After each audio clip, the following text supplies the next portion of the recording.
আমি পোনপ্ৰথমে আজি উপস্থিত থকা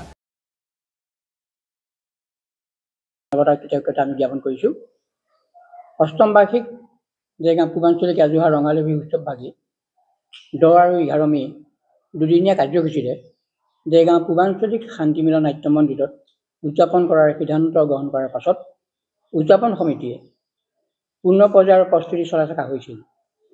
অৰ্থাৎ বিহু উদযাপনৰ একদিনৰ আগত দেশৰ যুদ্ধকালীন পৰিস্থিতিৰ পৰিপ্ৰেক্ষিতত অসম চৰকাৰৰ তৰফৰ পৰা অহা নিৰ্দেশনা অনুযায়ী অসমৰ সকলো বিহু অনুষ্ঠান বৰ্তমান বন্ধ ৰখাৰ আহ্বান জনাইছে।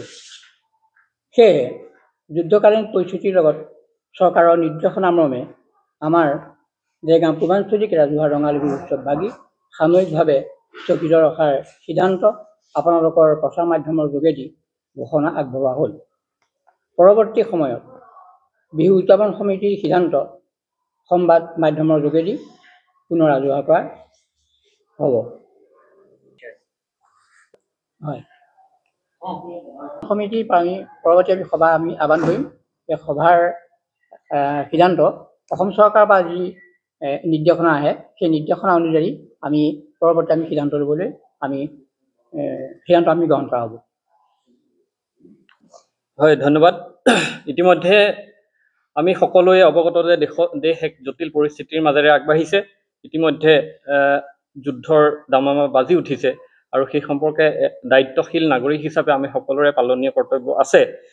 আমি পূৰ্বাপৰ ৰীতি অনুসৰি এই নাট্য মন্দিৰতে বিহুৰ বহাগী উৎসৱৰ কাৰ্যসূচী ভাগ আয়োজনৰ বাবে আগবাঢ়িছিলোঁ যদিও যথেষ্ট শংকাৰ মাজেৰে, যিহেতুকে যোৱা প্ৰায় এটা পষেক ধৰি দেশৰ পৰিস্থিতি যথেষ্ট বিপদসংকুল হৈ আছিলে, তাৰ মাজতে আমি কাৰ্যসূচী উদযাপনৰ পূৰ্ণ প্ৰস্তুতি কৰিছিলোঁ।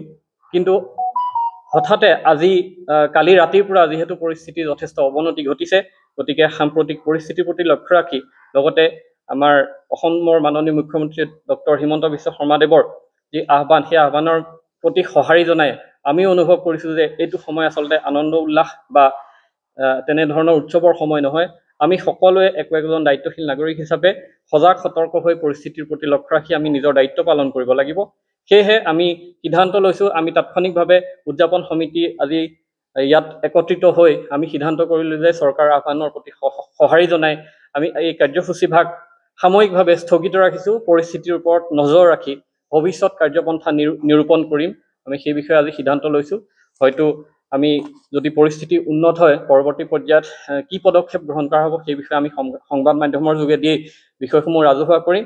বা তাতকৈও অন্য ধৰণৰ যদি যুদ্ধকালীন জটিল পৰিস্থিতিৰ সৃষ্টি হয়, তেতিয়াহ'লেও আমি যিহেতুকে ৰাইজৰ পৰা আমি দান বৰঙণিৰে কাৰ্যসূচী উদযাপন কৰিবলৈ আগবাঢ়িছিলোঁ, গতিকে সেই ক্ষেত্ৰতো আমি এক নিৰ্ণায়ক সিদ্ধান্ত ল'ম আৰু সেই সিদ্ধান্ত আমি সংবাদ মাধ্যমৰ যোগেদিয়ে ৰাজহুৱা কৰিম।